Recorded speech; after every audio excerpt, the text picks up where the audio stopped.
I love to hear them chatter as they leave. That means they're excited. So we're glad that they're enjoying that and getting so much out of their own worship time downstairs. This morning, we continue in a series that we started at the beginning of the year. And this morning, we're talking about God's challenge. We're going to be in Luke chapter 16, and we're going to look at the first 13 verses. This is the fourth in a series called A New Year, Investing in Eternity. Did you know that God's interested in our well-being? Did you know that He's interested even in our finances, in how we handle the things that He gives to us? Over the past few weeks, we've looked at how Jesus handled His critics and how He handled His enemies. He was dealing with the Pharisees and with their judgmental attitudes. And right after that, He addressed those who followed Him. Now, that happens sometimes. Here's Jesus speaking, teaching, telling stories to make His points. And as Jesus' followers were listening to Him, as the followers were listening to Him, as opposed to the enemies, and they heard Jesus talk to and talk about the Pharisees, I'm sure some of these who thought they were faithful followers of Jesus were thinking, "Attaboy, Jesus, let him have it." And they likely would not have thought of themselves as being judgmental or hypocritical like those Pharisees were. And so, it really would have been easy if you were there that day as one of His followers, as one of His disciples, meaning a follower, a student. If you were listening to what He said and you listened to His long explanations of things and His storytelling that had a point toward those who were Pharisees, you might have been real quick to tune things out and to say, well, what Jesus is saying today really doesn't apply to me. It doesn't hit my own heart. And then Jesus turned the tables. He then started talking to His followers. It's kind of like the old story of a preacher delivering a really fiery sermon one Sunday morning. And he was speaking passionately about liquor and about alcoholism. And the congregation nodded their heads vigorously, and a few said, "Amen." And then he moved on, and he started preaching against gambling. And once again, a number of people in the congregation were nodding their heads, and some of them were saying and shouting, "Amen." And then he got to his third point, and he started preaching against gossiping. And there was dead silence until one lady was heard whispering to her neighbor, "Well, now he's stopped preaching and he's gone to meddling." Sometimes when what we do that we know we ought not do is addressed, we clam up, we resist, we become defensive. And here in this section of the Gospel of Luke, after Jesus talked about the Pharisees and talked to the Pharisees and told stories that they could relate to as far as who God was going to accept and what kind of attitudes God was rejecting in people's lives, here in this section, Jesus wanted to be sure that everyone who was hearing Him that day understood what He was saying. You know what He was saying? He was saying, God's not going to leave you out when He's giving these lessons, when He's challenging people. God, in fact, will meddle in all aspects of our lives so that we can be free from the sin that entangles us, pulls us down, and pulls us away from Him and from each other. Now, as in the story, Jesus' story of the prodigal son that He told just before this parable can be viewed from three different perspectives. If you remember in the prodigal son, we looked at the wayward son, we looked at the compassionate father, and we looked at the older son who was full of resentment. And here it seems like there's three perspectives again in this story of what's often called the shrewd manager. First of all, in Luke chapter 16 and verses 1 and 2, we have the master, the one who owned the business and owned the lands. Jesus told his disciples, not the Pharisees, but his disciples, there was a rich man whose manager was accused of wasting his possessions. So he called him in and asked him, "What is this I hear about you? Give an account of your management, because you cannot be manager any longer." And so we have, first of all, the master, the one who owned the properties, the one who owned the farmland, the one who owned the businesses. He was a rich man. And there's a chance that he lived in another region, in another country, and that's why he hired a manager. That's why he hired a steward. His property and his businesses were vast, and there could have been some miles between them. And so Jesus called this man who was being hauled in to meet the master a steward or a manager. He was overseeing these things. At one point, the man who owned all these things had great confidence in this manager. But rumors were circulating. And reliable word got back to the master that the manager or the steward had wasted the master's possessions. Not a whole lot different than the prodigal son had done in the preceding story, when he took his share of the inheritance and blew it on wild living. It was gone. There wasn't anything to account for.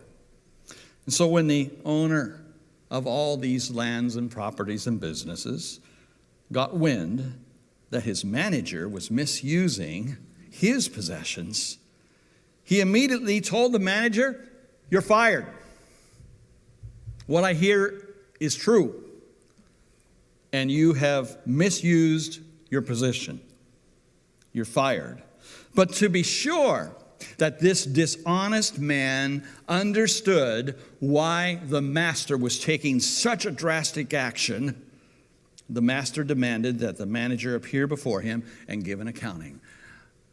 No matter what you tell me, you're still fired, but I'd sure like to know what was in your mind when you cooked the books. I'd sure like to know what was in your mind when you cheated me out of the income that was due me. I'd sure like to know what was in your mind when you let some things go and they weren't paid attention to and there was a loss. He wanted that appearance. He wanted that accounting. It was basically a time to discuss what went wrong and giving the manager a chance, if you will, to clean out his desk. Get the desk empty. We don't want your possessions in this office anymore. We want you on your way. Now, even though there was going to be a face-to-face encounter between the two, there was no turning back. The manager knew he was fired. But he wanted to leave his master's finances in a little better condition than what they had become. And so let's understand this. Jesus is saying that on the day of dismissal from this life, we will all give an account on our stewardship. Are we prepared to do that? There is going to be a time in which we are told that what we have in this world is no longer going to be ours. The possessions, the gifts, the good news of Jesus Christ that He gives to us to share with others. What have we done with those things? How have we managed those things? How have we invested and shared those good things, the best things that we can share throughout our lifetimes? Or have we simply mismanaged them or ignored them or squandered them? And so we have, first of all, that story of the master himself and his desire to have an accounting of what this manager mismanaged. Secondly, we're told more about the manager in verses 3 and 4. He knew he was in trouble. He knew his job was already lost. But Jesus said that the manager said to himself, "What shall I do now? My master is taking away my job. I'm not strong enough to dig, and I'm ashamed to beg. I know what I'll do so that when I lose my job here, people will welcome me into their houses." And so his first question was wringing his hands, "What now? What do I do?" And the manager was not planning ahead up to this point. He hadn't thought about his future. He just thought about what he could get away with in his present. And he was wasting what his master had entrusted to him on things that did not matter to the master. What a warning to us. A warning for each of us to be prepared for an inevitable day. That's a long word. For a day that we know is going to come. A day in which we will not find ourselves alone or naked or friendless or unprepared for what is after this life. There's going to come a time when we have an accounting. And after living a life of carelessness and a life of thoughtlessness, this manager, kind of came to his senses. Same thing that we see with the prodigal son. After blowing everything, after wasting everything, after using up all that his father had given him, it says that the prodigal son came to his senses. And likewise, in this very next story, the manager comes to his senses. And there was a sense of danger. There was a sense that this can't go on. Now, the real owner in this story is the master, and all the possessions were his. And somehow this manager had fooled himself or convinced himself that the things he was using and the money he was spending and the way he was cheating was all his to do. But there's going to come a time of accounting. This manager was expected to tell the master how he blew so much of what belonged to the master. And the master would have been expecting him to give back to him what the manager had lost. So, to help, he decided to talk to those who owed him, who owed the master really money, because he was only managing that master's money. But to help us, you and I, to be prepared for a day of reckoning, a day in which we are going to stand before God and give an account, we need to understand that God is speaking to us. And he's speaking to us right now. He's speaking to us in this moment. He is using our conscience. He is using illness or misfortune or sorrow, and he is causing us to stop and to think about what's going on in our lives and what is important and how we are spending our time. He also speaks to us through the Word of God, through His Spirit, and through other Christians. And when we hear God call us into account, we, like this manager, need to make wise use of what the Master has given us while there is still time. And so in verse 4, the manager said, "I know what I'll do." Verse 3, he said, "What shall I do?" And in verse 4, he came up with a solution. This part of the story teaches us a very important lesson. We all need to be prepared for the day we are dismissed from our jobs. Now, I don't know about you, but there have been a couple of times that I have unceremoniously lost a job. Once when I was pumping gas and I put gas in a diesel truck tank. And my manager told me, "How could you do that?" And I said, "Well, I was thinking about picking my fiancée up at the airport the next morning." And then I had to break the news to Kalita when she flew in that I was fired. It's tough when you go through something like that. It's tough when you don't concentrate on what you are to be doing at that moment. And sometimes we all are guilty of that. And so this manager was saying, I've really blown this. I am not strong enough to dig ditches. I do not want to be a beggar. How am I going to resolve this? How am I going to deal with being dismissed? And this is what he says is so important.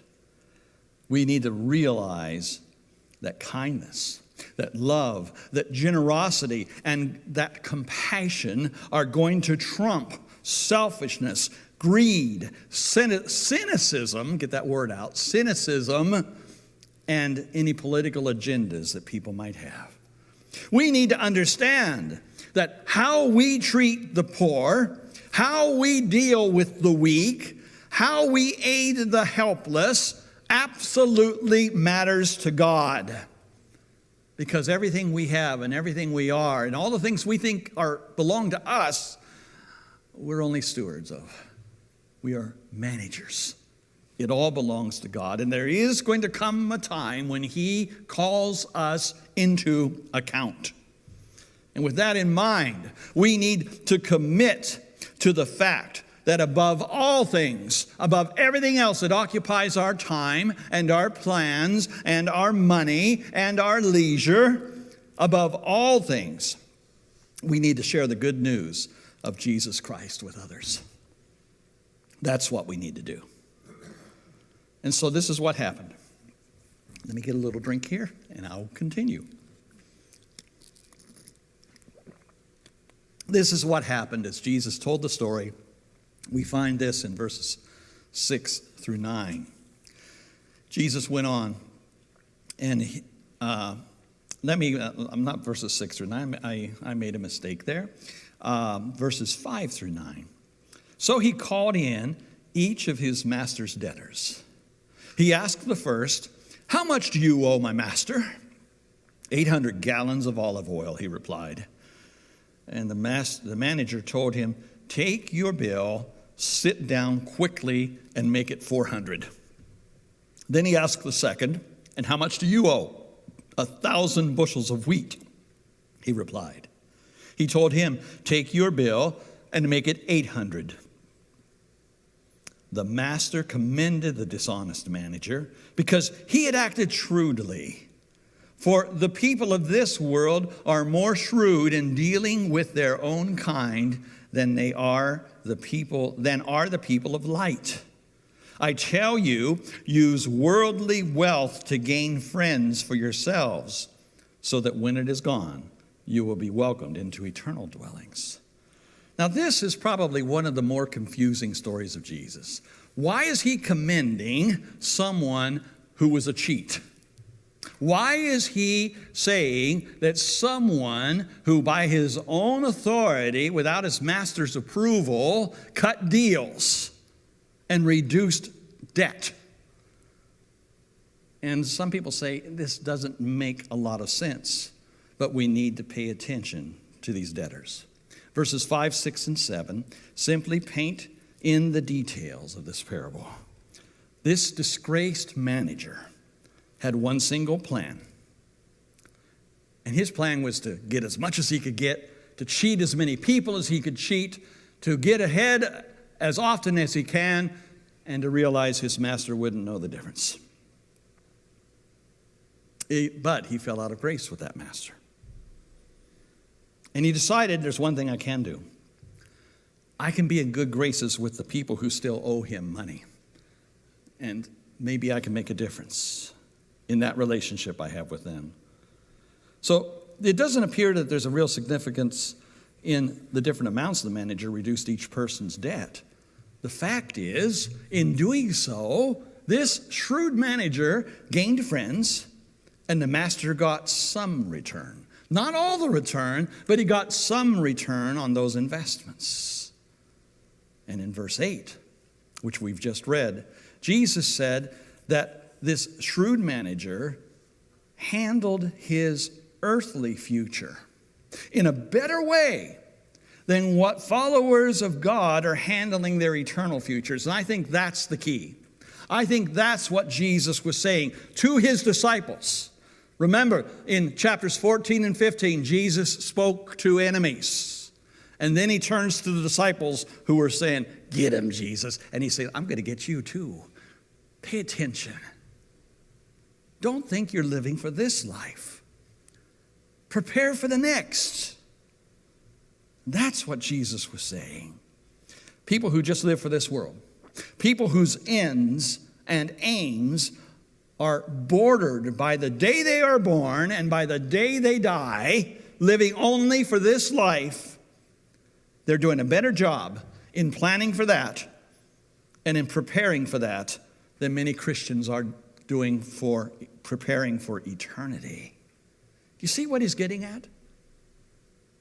They are looking toward retirement. They are looking toward investments. They are looking toward how they can make their money work for them and how they could live comfortably and do well. What are Christians doing? Are we really planning for our retirement from this life? Are we really planning and investing in the things that are eternal? Within Christianity, the Apostle Paul told the Christians in Corinth that